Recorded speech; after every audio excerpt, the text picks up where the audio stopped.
Assalomu alaykum hammaga. Bugun keyingi hafta uchun bir nechta forex paralarida analizlar qilamiz. Demak, birinchi Bitcoin USD dan boshlab olsak, 4 soatlik time frame da, asosiy time frame da trend buy va narx harakat davomida struktura yasab bormoqda. Mana shunday bosishlar yaratib kelmoqda. Bosishlar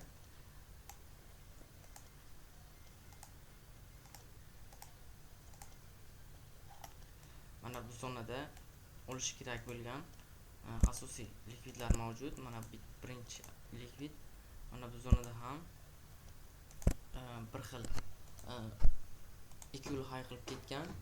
Shunga shu zonaga, demak mana shu zonalarda, mana shu zonada o'sha ikki yo'l high qilib ketgan. Ko'proq shu zonani buzib o'tib, keyinchalik mana bu asosiy likvidni olishini kutishimiz kerak. 1 soatlikka o'tsak,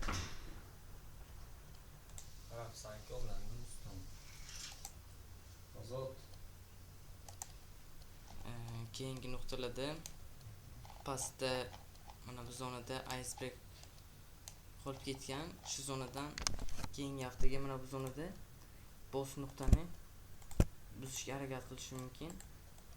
Demak, bu zonalarda qaysi nuqtalardan qaytish mumkin? Mana bu zonada iceberg bor. Shundan qaytish mumkin yoki mana bu zonadagi order flowlardan qaytib tepadagi bossni buzib o'tish mumkin. Yo bu nuqtadan yoki mana bu nuqtadan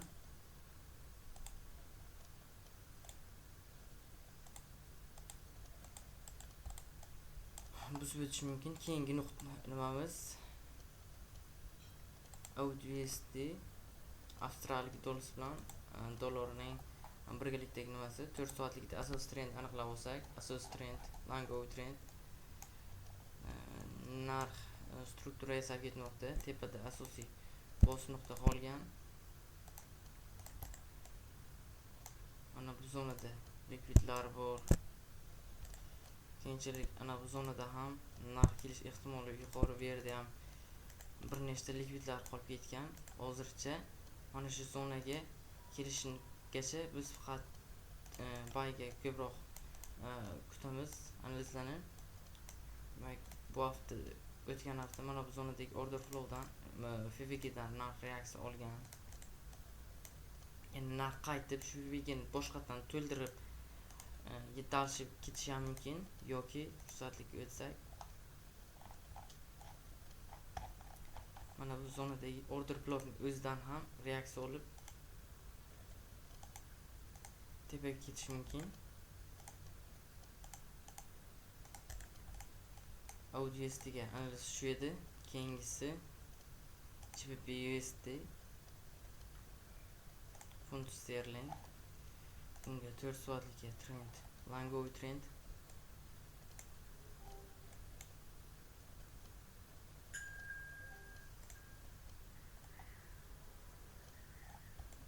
Narx biroz korreksiya qildi. Mana bu zonada qisqa o'rta strukturada o'sha trend, shartli trend o'rta struktura hozircha mana bu zonadagi order flowlarda 4 soatlikka o'tsak, mana bu zonadagi order bloklargacha biroz pastga tushishini kutamiz.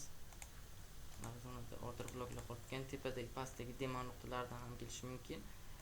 Mana bu zonada boss nuqta, kuchsiz nuqta bor. Kuchsiz nuqtani buzishni kutishimiz kerak asosiy. Demak, kichikroq time frame da biz hozir o'rta strukturada sellik uchun shu order blokgacha sel kutsak bo'ladi.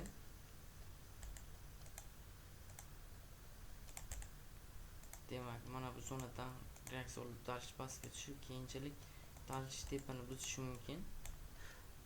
Bu GBP/USD ga shu edi. Keyingi para Euro/USD bo'ladi. Euro/USD da 4 soatlikka qarasak, 4 soatlik trend long asosiy boss nuqta buzildi, pastda joyish nuqta bo'ldi.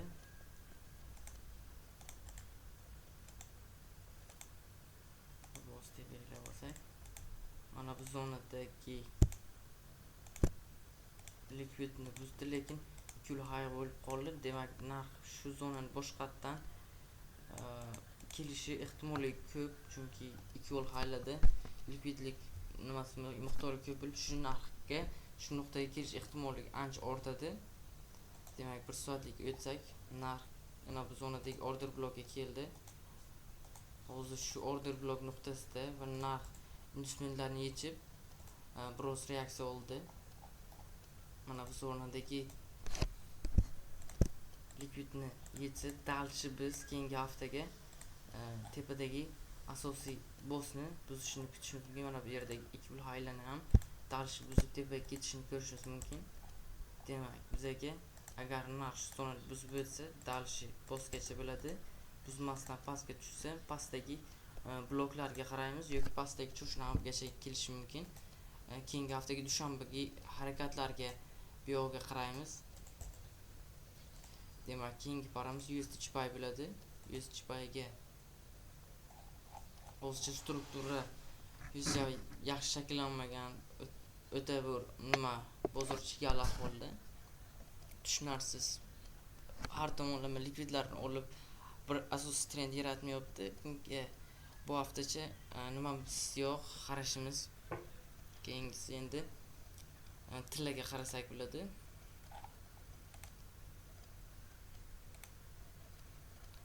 Tillada 4 soatlik уже selga o'zgardi trendimiz.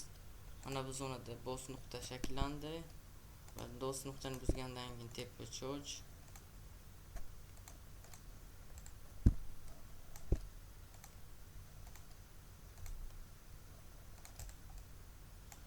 Mana bu zona boss bo'ldi. Demak, narxning mana bu zonadagi order blokka keldi narx hozircha. Endi dushanba kuni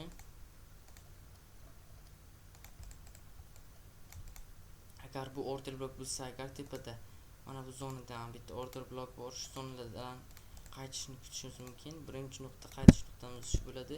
Indusmin yesishga qaraymiz. Indusmin yetsa agar passiyaga kirishimiz mumkin. Ikkinchi zonamiz mana shu zona bo'ladi. Asosiy bossni yangilashini kutamiz. Mana bu zonalarda ham bir nechta likvidlar bor. Mana shu zonalargacha ham kelishi mumkin.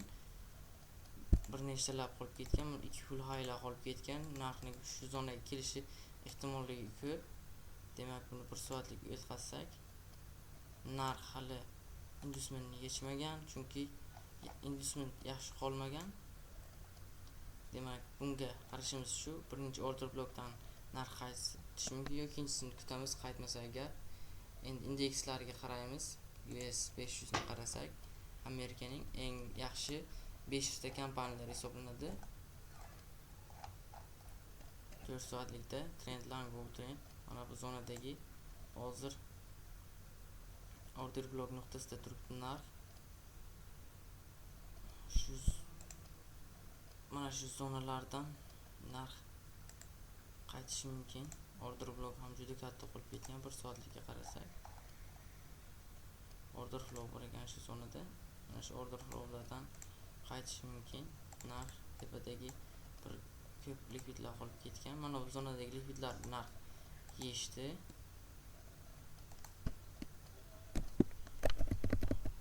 Endi tepadagi mana bu likvidlarni yechish uchun narx kelishi kerak.